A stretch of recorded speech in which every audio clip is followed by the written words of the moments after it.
8 நாட்கள் space trip 8 மாதங்கள் ஆகியிருக்கு. 2024 ஜூன் மாசம் 5ஆம் தேதி சுனிதா வில்லியம்ஸ் அண்ட் புச் வில்மோர் இவங்க 2 பேருமே ஸ்பேஸ் ஸ்டேஷனுக்கு ஒரு வேலையா போயிருக்காங்க, நாசாவை ரெப்ரசென்ட் பண்ணி. ஆனா இப்போ வரைக்குமே அந்த 8 நாட்கள் கடந்தும் 8 மாதங்கள் கடந்தும் அவங்களால திரும்பி பூமிக்கு வர முடியல.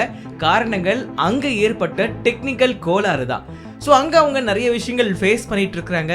இப்போ மீட்பு பணியில் நாசாவும் அமெரிக்காவில் நம்ம எல்லாருக்கும் தெரிஞ்ச எலான் மஸ்கோடைய ஸ்பேஸ் எக்ஸ் நிறுவனமும் சேர்ந்து பாடுபட்டு இருக்கிறாங்க. அண்ட் இது எலான் மஸ்கோட ஃபால்கன் 9 அப்படின்ற ராக்கெட்ல க்ரூ 10 அப்படின்ற ஒரு மிஷன்ல தான் நடக்குது. இந்த க்ரூ 10 இன்னைக்கு லான்ச் ஆகியிருக்கணும், பட் இன்னைக்கு ஏற்பட்ட ஒரு சில டெக்னிக்கல் கோளாறுனால இந்த லான்ச்சை நாளைக்கு தள்ளி வச்சிருக்காங்க. நாளைக்கு அமெரிக்க டைம் படி 7:03 PM, அதாவது நம்ம இந்திய நேரத்துக்கு காலை 9:33 லான்ச் பண்றதா சொல்லியிருக்காங்க. சப்போஸ் அதுலயுமே ஒரு சில கோளாறுகள் ஏற்பட்டுச்சுன்னா சண்டே சேம் லான்ச் ப்ரோக்ராம் அவங்க பிளான் பண்ணிருக்காங்க. ஸோ கண்டிப்பா சுனிதா வில்லியம்ஸ் அண்ட் புச் வில்மோர் சீக்கிரமா வீடு திரும்புவாங்கன்ற ஒரு நம்பிக்கையும் இருக்கு. இதே மாதிரி பல இன்ட்ரெஸ்டிங்கான வீடியோஸ் பார்க்க நம்ம சேனலை சப்ஸ்கிரைப் பண்ணிக்கோங்க.